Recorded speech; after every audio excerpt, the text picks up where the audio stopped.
এই সেই জায়গা যেখানে আমি ফার্স্ট টাইম জেফাকে পেটের ভিতরে করে নিয়ে এসেছিলাম, তারপর বুকে করে নিয়ে এসেছিলাম, আর এখন সেই জায়গাতে সে নিজে হেঁটে বেড়াচ্ছে উইদাউট সাপোর্ট।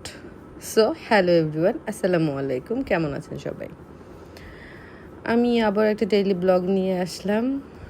এইটা ছিল ইউনাইটেডে।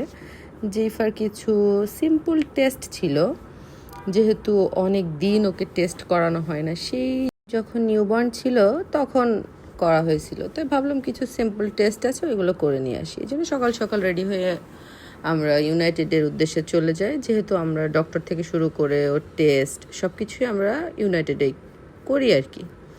এই যে সে তার পাপার কোলে খুব জোর জবরদস্তি সে হেঁটে বেড়াবে। সে দেখছো আয় আয় চাঁদ মামা টিপ দিয়ে যায়, ওইটা করতেছে। ওর পাপা বলতেছে মাম্মা একটা মাম দাও, একদম কারেন্টের মতো সে কথা শোনে, যে সঙ্গে সঙ্গে মাম দিয়ে দিচ্ছে। মাশাআল্লাহ, সবাই দোয়া করো আমার জেফার জন্য। তো সে কোলে থাকবে না কোনোভাবে, সে হাঁটবে নিচে। তো আমি বলতেছি মাম্মা একটু আমার হাত ধরে হাঁটো না প্লিজ। না, সে কোনোভাবেই, ও আমার থেকে দ্রুত হাঁটতেছে, সে কোনোভাবে আমার হাত ধরে সে হাঁটবে না, সে একা হাঁটবে। কি আর করা, তো আমি ওর হাতটা ছেড়ে দিলাম যে যাও তুমি একা হেঁটে বেড়াও। তো সবাই ওর দিকে তাকাচ্ছে, সবার কাছে আস্তে আস্তে করে যাচ্ছে, আবার চলে আসতেছে। এই যে ওর টেস্টের জন্য নিয়ে গিয়েছিলাম, এখানে আল্ট্রাসাউন্ড একটা রুমে নিয়ে গিয়েছিলাম, তারপরে ব্লাড ব্যাংকে নিয়ে গিয়েছিলাম।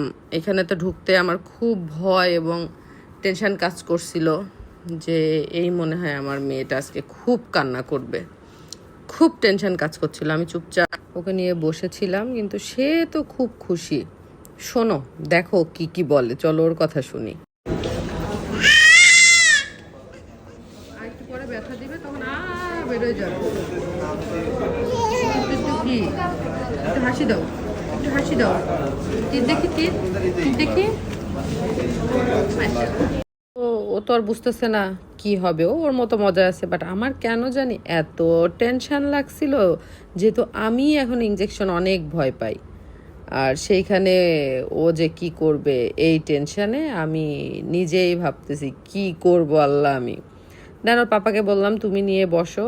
এই যে পাপা ওখানে নিয়ে বসলো। আপু বলতেছে অনেক দিন পরে দেখছো জেফার কিন্তু ব্লাড নেওয়া হয়ে গেছে, ও শুধু ওই জায়গাটাই দেখতেছে। আমি চোখ বন্ধ করেছিলাম, পরে আপুটা বলে আপনি চোখ খুলে ফেলেন, ওর ব্লাড নেওয়া হয়ে গেছে। মাশাআল্লাহ, একটুও কান্না করে নাই।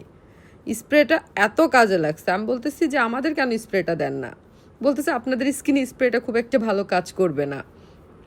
এই আমাদের কাজ শেষ, রিপোর্ট দিবে পরের দিন, এই জন্য আমরা বেরোয় পড়লাম।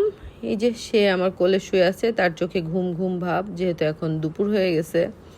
সে ঘুমের ভিতরে আছে আমার বুকের উপরে শুয়ে, আর একটু পর পর সে শুধু তার হাত দেখতেছে, যে হাতে কি হয়েছে, হাতে কি হয়েছে তার। তো আমরা জ্যামে বসেছিলাম। এই যে আমার প্রিন্সেস ঘুমাই গেছে, যেহেতু তার এখন ঘুমের টাইম।